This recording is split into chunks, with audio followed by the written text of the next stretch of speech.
Good morning, everybody, or good afternoon in some areas.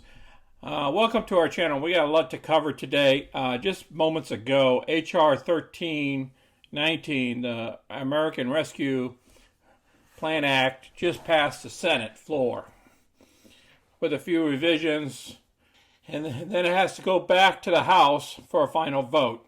We'll watch part of the vote process and everything, and then we'll move on to the stock market, the crazy actions that happened Friday, over the last couple of days, and then my recommendations.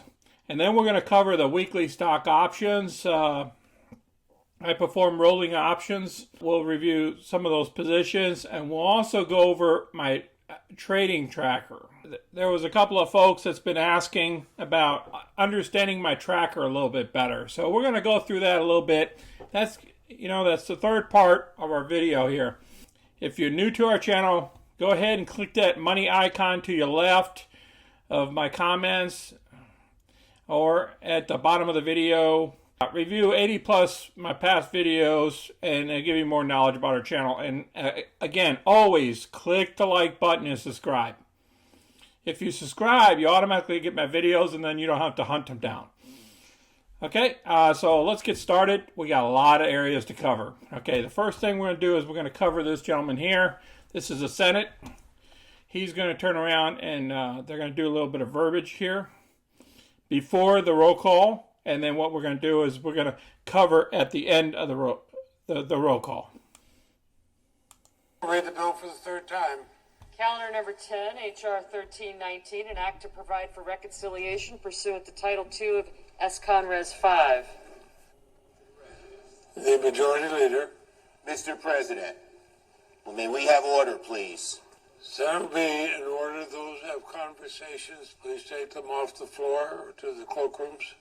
Thank you, Mr. President. Mr. President, it's been a long day, a long night, a long year.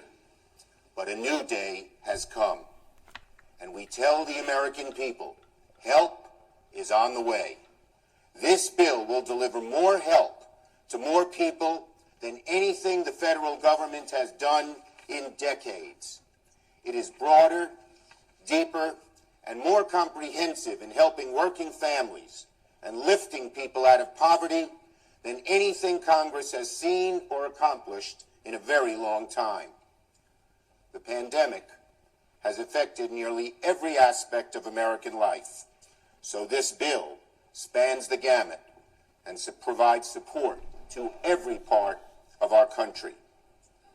For Americans who doubted that the government can help them in this time of crisis, you'll be getting direct checks. Your schools will receive assistance to reopen quickly and safely. Your local businesses will get another lifeline. And the day when you receive the vaccine will be a lot sooner. The American Rescue Plan will go down as one of the most sweeping federal recovery efforts in history. Okay, let's move past this. I just wanted you to hear the narrative. The Republicans basically stated, vote no against this. No senator wishes to change their vote. If not, the yeas are 50, the nays are 49. The bill as amended is passed.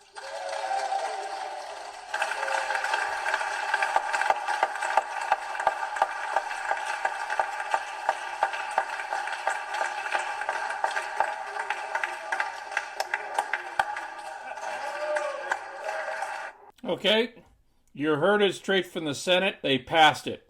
Now the bill will go back to the House because they did some revisions. During this next week here, probably about Wednesday, the House will be voting on it. And once that bill is passed, then the people that were collecting, that their unemployment was running out this next week, will be able to get the added amount of unemployment. They'll be able to continue their unemployment. Okay, this was very critical that we got this bill passed by this next week coming up, because a lot of Americans, I don't know if it was this weekend or the next following weekend, but they had a very short suspense to get this bill passed so the unemployment checks can keep coming in. We'll have to watch the House coming up this next Wednesday or so It should hit the floor and should pass.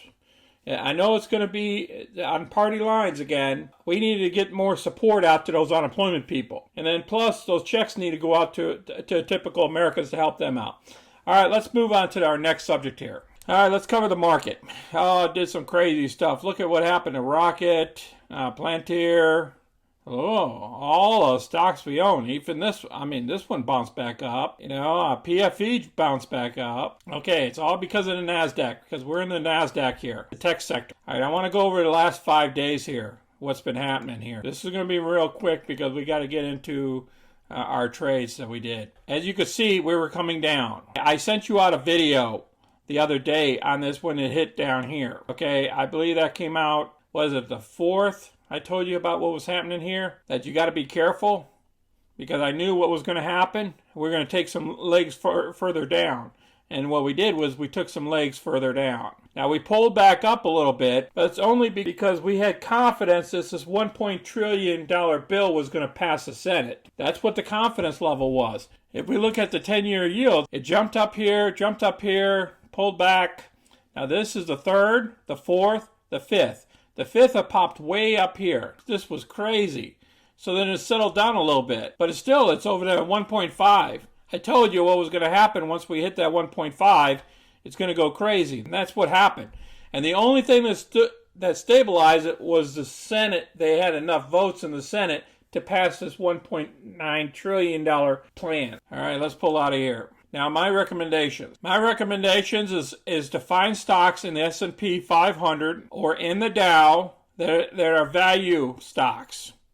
Try to stay away from the techs in the NASDAQ for a little while. Let them resettle.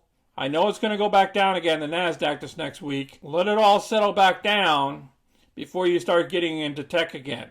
And if you want to dip your toe into it, yes, you can dip your toe into it. But look at some solid stocks in this area here. PE ratio is not that high.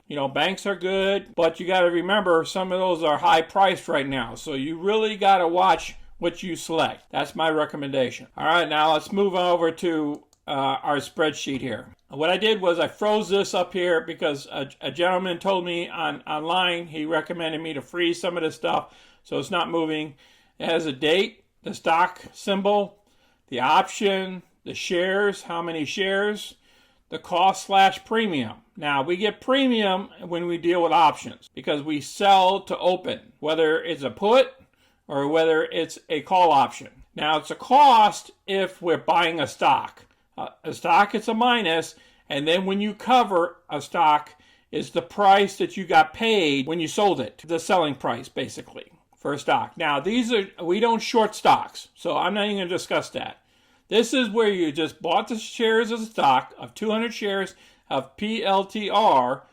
You bought 200 shares, and your cost of those shares cost you $5,670 for 200 shares. And then when we turn around and covered the position, we closed out the position of the stock, we got paid $5,000 back. So in this case, we lost $670. Okay, you see, there's a difference between here. This is a positive number and this is a negative number. Remember, it's always a negative number if it's a cost. Now, premium on the other side. A premium, if we got paid a premium for 2 options to cover 200 shares, okay, then we got paid the $305 total premium up on the front end. Because we're locking in a 28.5 strike price of the share price. That means we're willing to sell this stock for $28.50 a share. And this is the expiration date, 26 February of that option. That option totally expires. It's totally worthless after the 26th of February. So then this is our premium, our 305. Now our covered is what we got out of the position. Remember, when we buy to close an option, whether it's a put or a call option, if we do that manually, it's going to be a cost. Like down here, it costs us $18 because we decided to roll it over into another week. So we rolled this 5 over to another week, or we got out of it, and that's what incurs the cost. So whenever you do a trade, it costs you money. For the actual trade with the brokerage company, or the differential costs to get out of the position. If at the end of the week, the option just goes away, it's a 0. You'll see a 0 because the position has went away. The option died, basically. It just died and doesn't exist no more. Because the 27th of February passed, nothing happened. I got to keep the stock because it didn't go over the 28.50. So therefore, I get to keep the whole premium of $305. I hope you understand how that works and how the settlement works. This is just our profit and loss, what we got over the overall position. You go down here, and this is estimated, by the way. Anything that's in red is estimated. That's how I do it. I do my tracker.